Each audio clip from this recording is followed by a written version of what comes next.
सबके नजरिया में।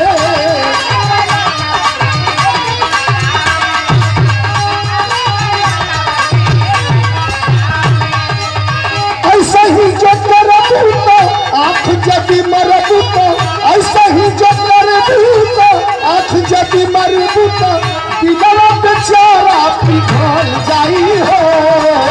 सीना से अपना दुपट्टा न गिरे दिया, सीना से अपना दुपट्टा न गिरे दिया, बदलाई प्रेमान चल जाई हो।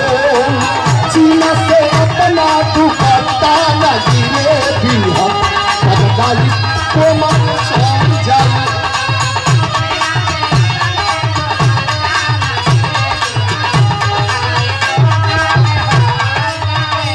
क्या बात है, नैन चैन आ जाए एवं सुरमा एक लगा लेने के बाद थोड़ी वेले तो बड़ा कष्ट दिलाई, लेकिन बाद में एकदम ठंडा कर दिलाया। 2-3 मिनट, हाँ 2-3 मिनट तो दुनिया में खाली अंधकार लोगी, लेकिन जब आग का पानी काट के गिराई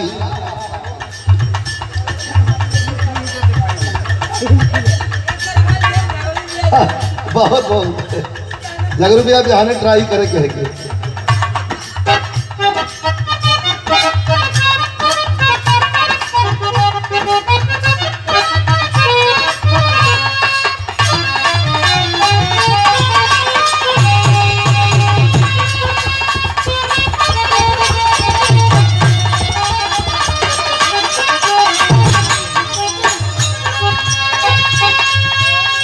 ओहो ये देखा हमारी सभ्यता संस्कृति।